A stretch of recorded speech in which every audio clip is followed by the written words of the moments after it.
Hello and a very warm welcome to you all, wherever you're joining us from around the world. Thanks very much for being here and joining this webinar via the London Speakers Bureau. My name is Samantha Simmonds. I am your host for this event. I'm a BBC News presenter, journalist and broadcaster, and also an event host and live moderator. I'm delighted to be joined this morning by Mike Coupe, a leading business authority, former CEO at Sainsbury's for 6 years until just last month.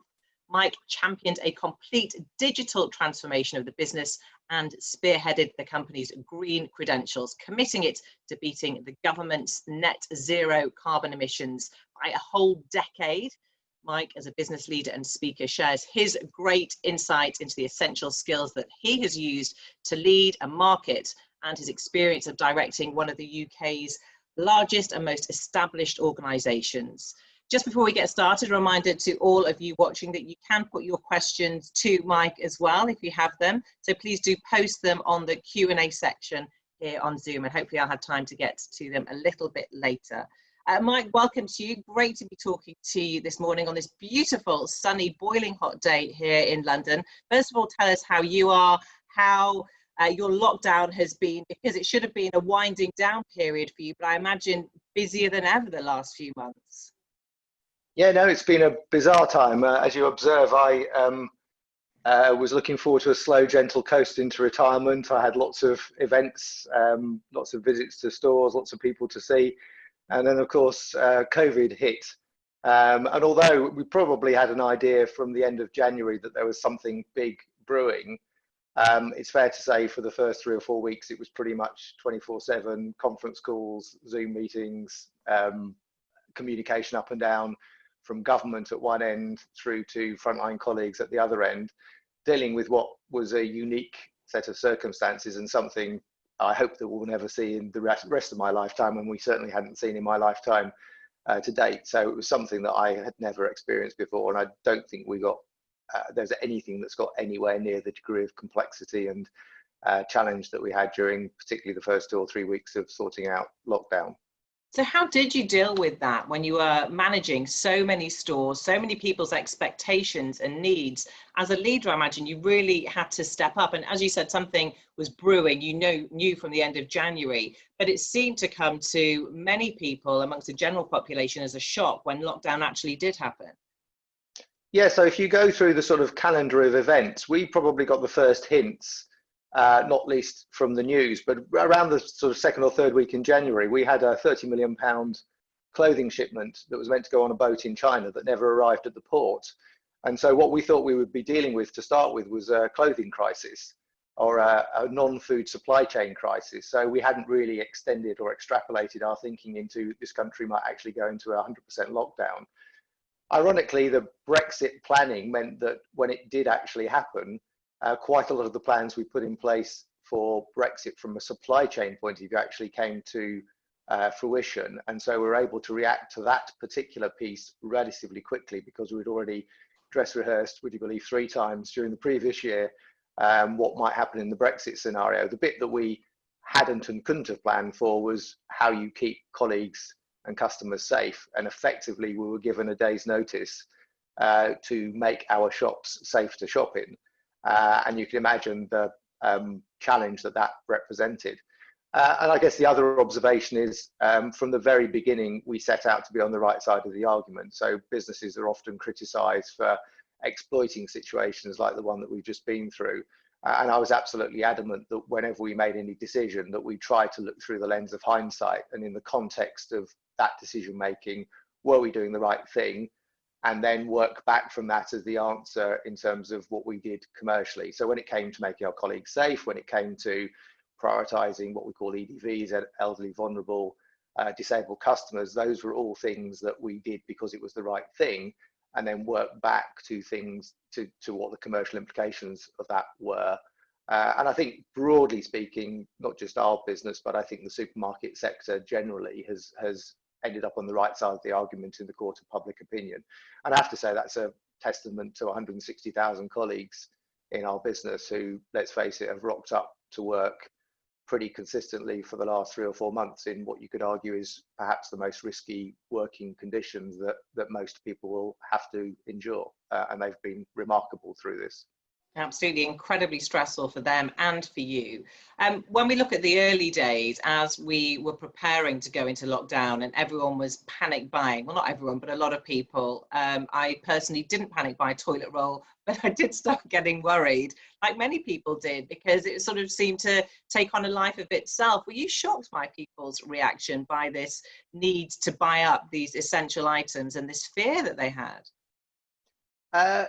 Yes and no. I mean, there is something about the zeitgeist of the nation. And so you see sometimes panic buying. So particularly if, let's say, snow is predicted, you will see spikes in demand. And so from that perspective, we're used to seeing some surge in our supply chains and some surge in our customers shopping. What we've never seen is the like of what we saw in the first 4 or 5 days of lockdown. And so just to put it in context, our biggest normal trading day of the year is the 23rd of December. And of course, we would spend all year planning for that and effectively front loading our stock. We had 5 consecutive days where we sold more food than we would sell on the 23rd of December. And there isn't a supply chain in the world that's going to be able to cope with that. And despite the fact that we kept saying very publicly there was more than enough food to go around, of course, the great British public didn't quite believe that. And so, you know, we were just obliterated. And it's fair to say 5 days in, you really couldn't buy anything meaningful. You're probably down to the most organic, most expensive, smallest pack size of anything if you wanted to purchase stuff. But having said that, you know, after 2 weeks, it pretty much got back to something sensible. You wouldn't necessarily be able to buy exactly what you wanted. You wouldn't necessarily want to buy the right pack size, but you could usually, you know, I myself shopped every week and I could usually buy what I needed. And my wife has fairly eclectic tastes. So, you know, it was pretty much a full shop. And about the only thing you can't get now is flour, which for I know, it's incredible. Yeah, it's strange, the psychology, isn't it? I've never been a baker. I've never wanted to bake, but as soon as I couldn't get flour, that was it. I really wanted some. Yeah, we became a nation of home bakers. I think it's a combination of therapy and, you know, learning to cook at home again. So, you know, for whatever reason, flour is in huge demand, and the supply chains, like most food supply chains, there's a catering side, which of course has collapsed, and there's a supermarket side, but there is basically very different pack sizes for each of those industries. So the flour's there, you just can't pack it fast enough in the smaller packets. So we ended up selling catering packs of flour because that was the only way we can get it through our supply chains. Yeah, and now that we're coming out of lockdown gradually, the fear is there could be another spike, and the Prime Minister's made it very clear, if necessary, we will return to that situation if we need to, maybe localized, we'll have to see. What lessons do you think supermarkets now have learned? What lessons did you learn going forward if it does happen again in the coming months? Yeah, I think broadly speaking, we learned very, very quickly how to keep our colleagues and our customers as safe as we could. And we did that through looking at what our competitors were doing. Because the UK was a couple of weeks behind continental Europe, we could see what the Europeans had done, which also gave us quite a lot of insight. And in fairness, the guys from Germany, the German discounters that we often berate in our industry, were very helpful in sharing their knowledge of what had happened in the various European countries. So a lot of the basics are there. You would re-implement a lot of the things that we've done anyway. And if we were put in that situation again, we would probably look to restrict purchasing quantities more quickly. That was probably the one thing that we didn't do fast enough. But broadly speaking, you know, all the building blocks are in place to be able to respond to whatever situation we found ourselves in. You know, you've got to remember at the peak of the crisis, we had 25% absence in our stores. That's 35,000 people not turning up for work. Wow. And if you're coping with that and the fact you've had 5 consecutive days of peak demand, then you've pretty much done everything you're ever likely to do in a supermarket business to keep it running. So I think we learned the lessons, and I think you would implement a lot of the things that we already know and just tighten them up as necessary. How did you manage personally throughout this? Because you just told me before we started this, you were unwell as well on top of everything you had to deal with. Yeah, I mean, I had the symptoms from the 16th of March, although I've tested negative, so I might have just had a cold, who knows. And I think if you'd have said to everybody in Sainsbury's, all the people in the centre of the organisation in January, we're going to send you all home and we're going to run the company from your mobile phones and laptops, they'd have said you're completely nuts. But actually, within 3 or 4 days, that's what was happening. And as we've already reflected on, I basically spent pretty much 14 hours a day on calls like this, learning how to use everything from Zoom, Microsoft Teams, Skype. I think we've all become experts on video technology and what works where. And then, as I say, interacting with government and actually with my peers. So a lot of informal conversations going on. And I guess having had so much time in the industry, I knew all of the key players, and that was very helpful in oiling the wheels to make sure that we kept things as sensible and as coordinated as we could. We also needed government to step up to the plate and change competition law so that we could cooperate, which again is one of the learnings that for the future you'd want to have in these kind of situations. You need an element of coordination and you need some kind of top-down control of the entire industry to get the supply chains working properly. Otherwise you end up with all sorts of imbalances and disjoints.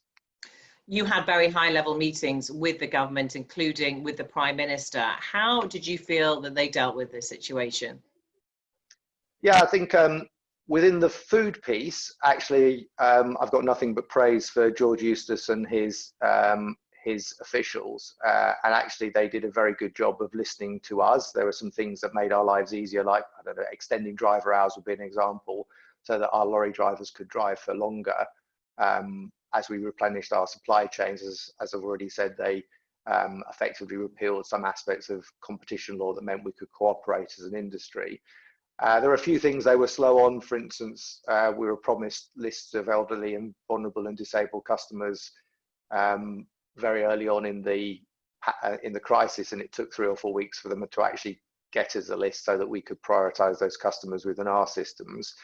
I think more broadly, if you look at where we are as a nation, I'm sure there's lots of learnings that will come out in terms of what could have been done better and different. And, with the benefit of hindsight, isn't it a wonderful thing? But things like track and trace and the technology that countries use in the Far East, the political response to some of the situations we found ourselves in has been, from my observation, wanting to some extent. But equally, you can understand why, if you take the examples of PPE, why they were reluctant to tell everybody to wear face masks, because they know that would have taken a huge amount of volume out of the system and made the NHS more vulnerable. I think the public health response has actually been pretty good. If you look at our ability to actually deal with the peaks of the disease, actually the NHS wasn't overwhelmed, and I think that was by far and away their biggest priority as a government.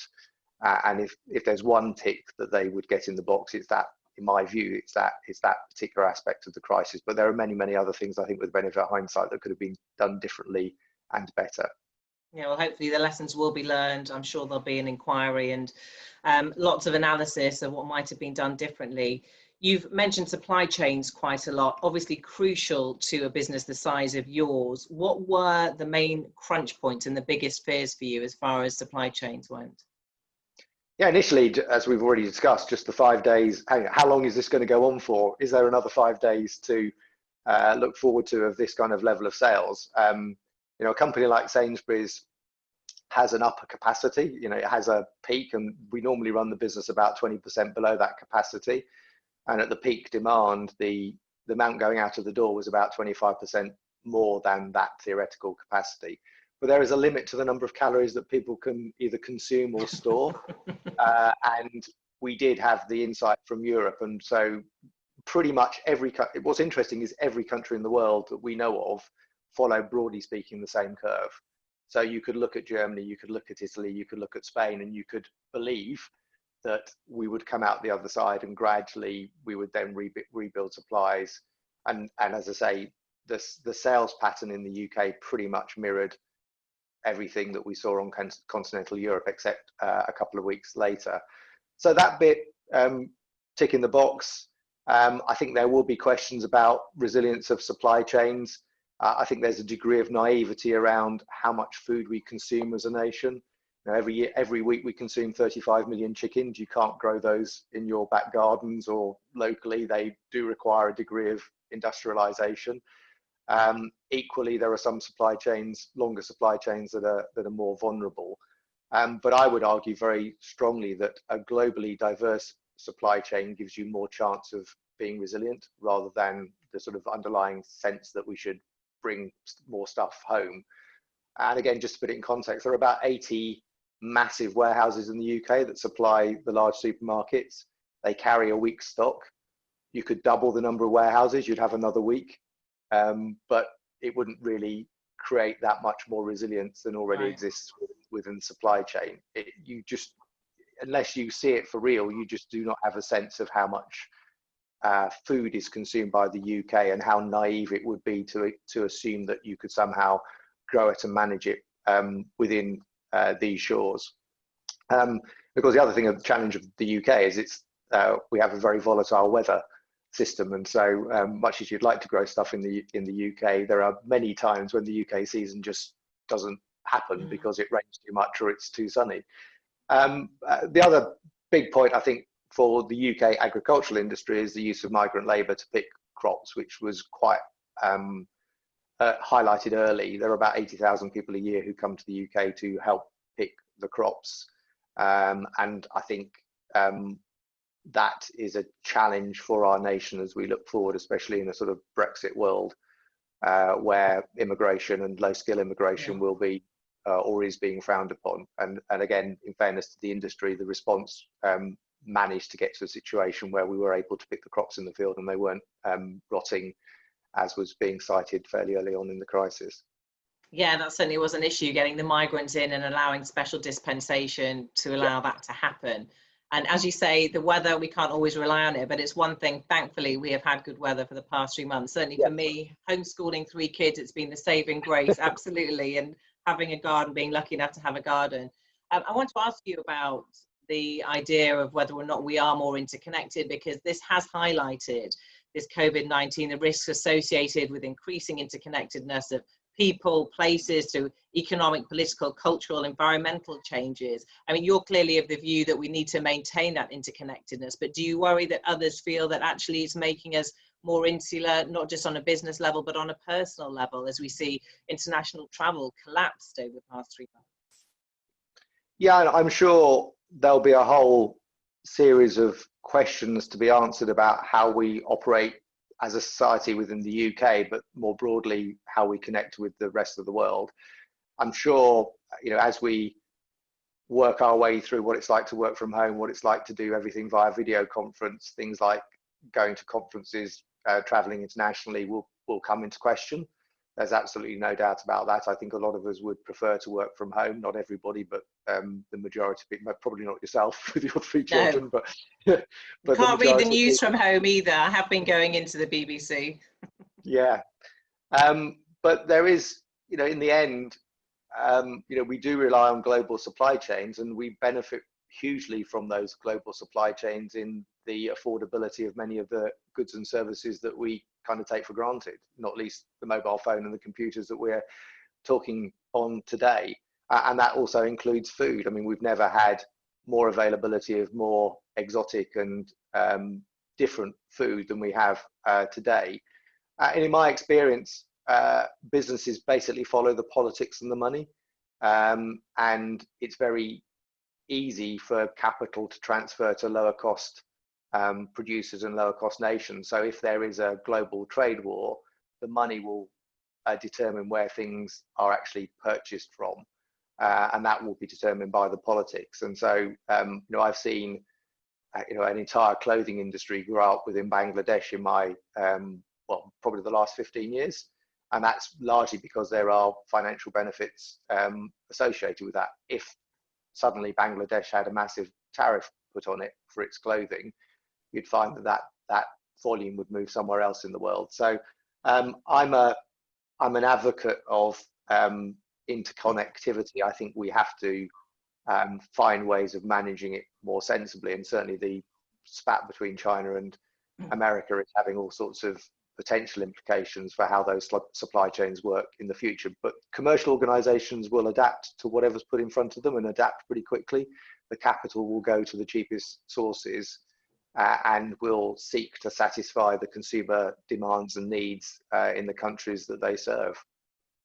What about the environmental impact of all of this? We've seen around the world a massive upside with the, as I said, the collapse of global travel, but also within cities, a lack of pollution, no congestion because there are no vehicles, and we can all breathe easier, certainly if you live in a city.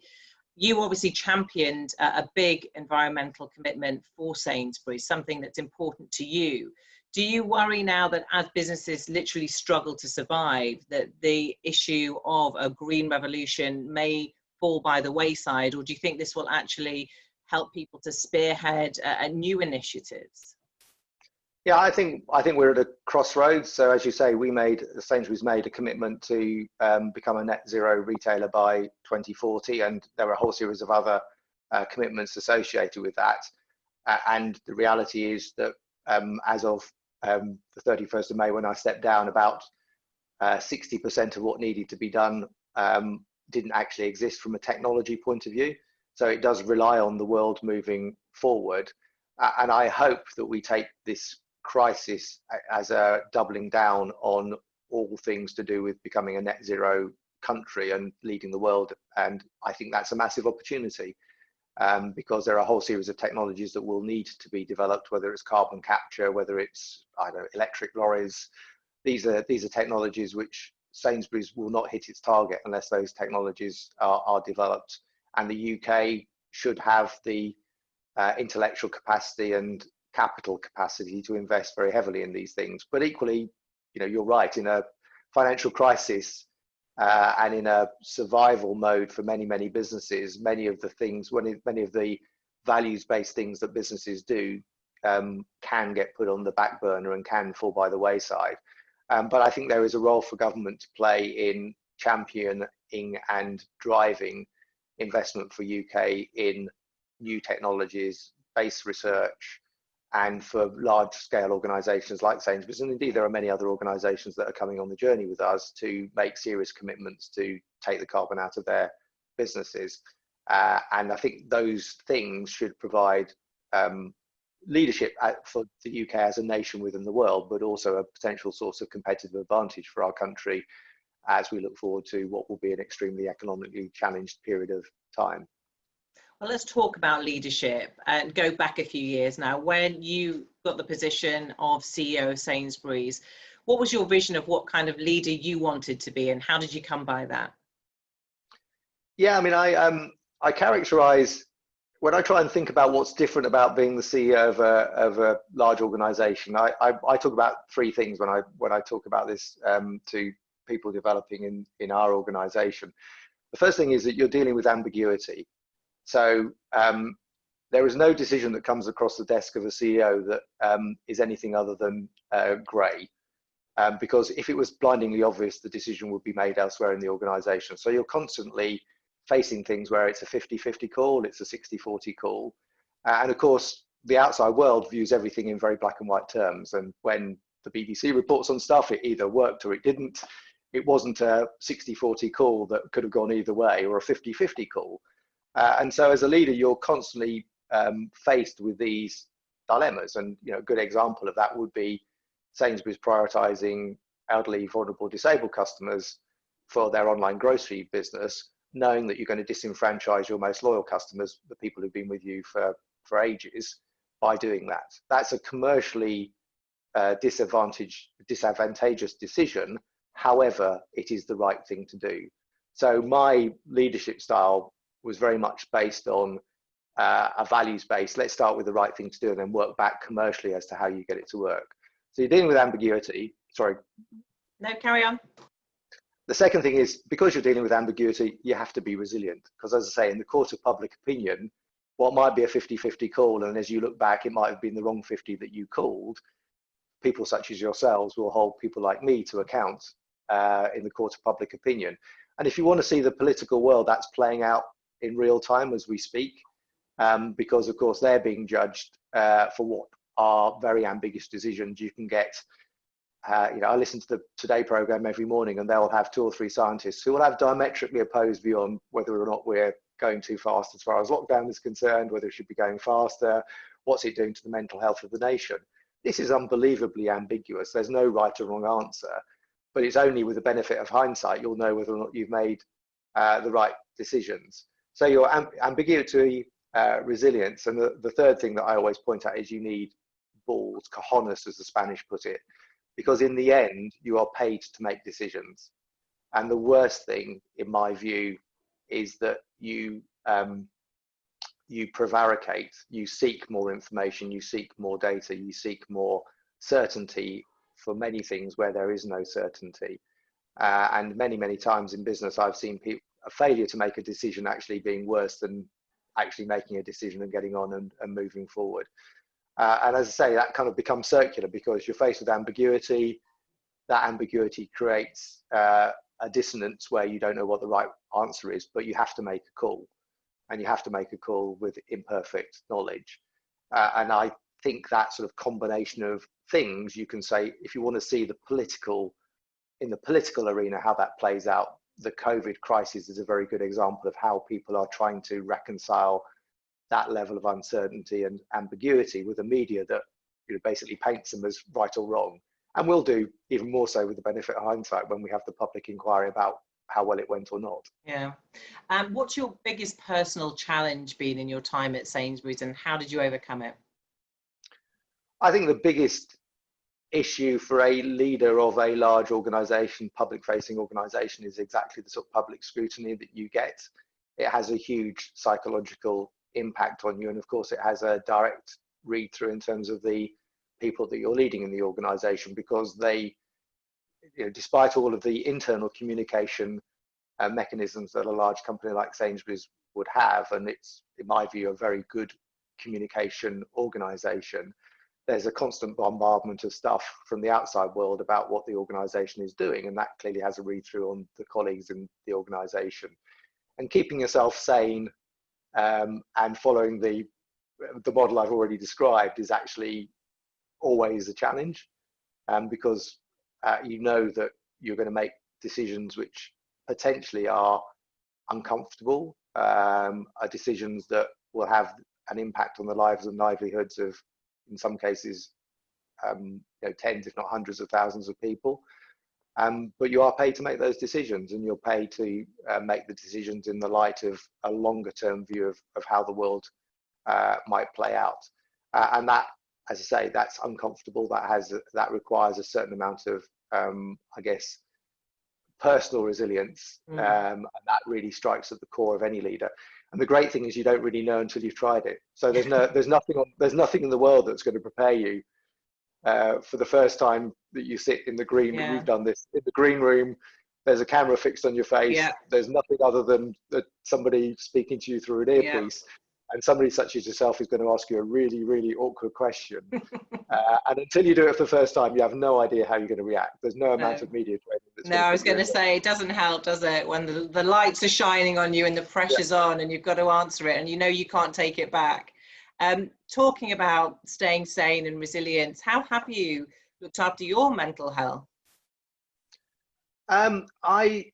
I don't know whether it's innate or whether it's learned. I came to my role relatively late in my career. Many people that I've known for a long time enjoyed an earlier stint as a CEO. So I think there's something about just learning to focus on the things that you can change. What can I influence? What can I do? How do I deal with this? And then get used to the fact that there are a whole bunch of things, externalities, that you just can't do anything about.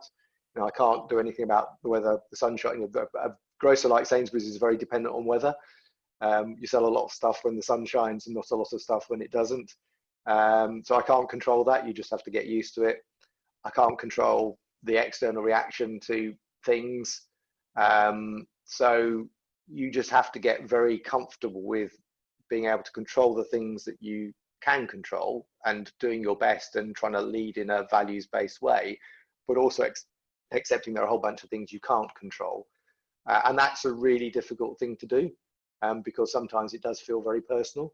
But you have to get very used to be able to deal with that personal ambiguity. And as I say, that, whether that's innate or whether it's something you learn over a career, is quite difficult. I can't tell you which one of those two dimensions of my personality was something I learned or something was just came naturally to me. But ironically, doing the job I did was probably the least stressful time of my career. It's a slightly odd thing to say, but I actually found it less stressful than other things that I've done in my career, for reasons I'm not sure I'm able to tell you. Right, that's interesting. That is interesting. And I think the argument about whether it's innate or learned is also very interesting. I think somebody like me who's under pressure in a live newsroom, I think you either seek the adrenaline or you don't, and you either can cope with it or you can't. So yeah, definitely one for leaders to think about as well. And finally, my last question to you. So as you head into retirement, you put the past few years behind you, the past few months, what is next for you? What are you most looking forward to? Yeah, I mean, the first thing is I'm going to have some time off. So one Well of the reasons why I stepped deserved. down, yeah, one of the reasons I stepped down is I'm approaching my 60th birthday, and I promised I wouldn't go beyond that. So I will take the summer off, and it looks like the weather's, or rather the lockdown, is going to be released sufficiently to be able to go abroad somewhere. So that will be nice. I've had a number of phone calls. Interestingly, I was asked if I wanted to run track and trace, which I thought would be an amazing challenge. But if you want to throw yourself back into the maelstrom Absolutely. of stress Poison and ambiguity, chalice. yeah, so I turned that one down. I think they're still looking for somebody, if anybody on the call is interested. But I would like to do something, I guess, in the commercial world, but something that probably doesn't have quite the same level of profile and public scrutiny. And I'd like to do something in the sort of public, not-for-profit arena as well. I'm a scientist by background, so my natural inclination would be towards science-based charities. So if I could either chair the Wellcome Trust or Francis Crick Institute or something like that, that would be the sweet spot of my sort of public service side. Right. I would avoid politics at all costs. I mean, I think it's just a hiding to nothing for all the reasons we've kind of talked about. It's bad enough being a business leader, but you can multiply that by a factor of 10 if you're a government minister or a prime minister. Yeah. But at the moment, I'll take it as it comes. I'm in a great position where I can pick and choose what I do, and everybody I've spoken to who's been through this transition would say don't rush into stuff, because it's very easy to commit to stuff and then actually quite difficult to get out of stuff. So I will take my time. Enjoy the summer, absolutely. Mike, thank you very much for answering my questions. I've got some questions from people watching all around the world for you. The first one is from Darren Cluley. He says, what does a shopping experience look like in the future? I mean, well, we're all experiencing now having to wear masks and gloves. I actually haven't been out to any shops this week, but I was thinking of maybe going to one this afternoon and actually quite anxious about it. So how do you think we'll all just adapt to what's been called a new normal, or will things go back to the old normal eventually? Oh, I think we've seen a strange juxtaposition. So in one sense, we've seen a massive acceleration of things that were happening anyway. So the most obvious example is we've got very used to shopping online. The government did a brilliant job of striking fear into the heart of the nations, as you've already described, and people have responded to that very logically. So the first point is, I will shop online. And I think many of those behaviors have become embedded because people have been forced into using technology. So whole sectors of society that might have been reluctant or nervous in the past, elderly, vulnerable, disabled customers as examples, have suddenly realized that's the only way they're going to get fed. And actually, once they've got comfortable with the technology, I think they will continue to use it. So there's been probably an acceleration of 3 to 5 years of the online world. And that, to your point, feels more safe for any number of reasons. But equally, there's been a strange reversal of a whole bunch of trends. So people shopping hyper locally. So if I have to go out, I'll go as near as I possibly can, and I'll go to shops that are very easy to get in and out of, where I feel safer because I'm not surrounded by crowds of people. So we've seen a sort of almost a reversion to my grandmother's shopping habits of, literally walking around a butcher, a baker, a greengrocer with a shopping bag and filling up. Yeah. And then the bit in the middle, people, when people have to go to a larger supermarket, they've tended to go to the biggest one they could find, because they tend to be, again, from a perception point of view at least, viewed as being safer. it's difficult to know how many of those second and third bits will actually stay as shopping behaviours. But I suspect it will be a good 2 or 3 years before the sort of fear that has been instilled into the population, and fear is a massive motivator for anybody psychologically, will be sufficiently dampened for the behaviours that we've seen to disappear. And of course, if there's a second or a third wave, I think it will just take everybody back to where they are at the moment, which is, you know, if I have to go out, I'll go to what I perceive to be the safest and most local place.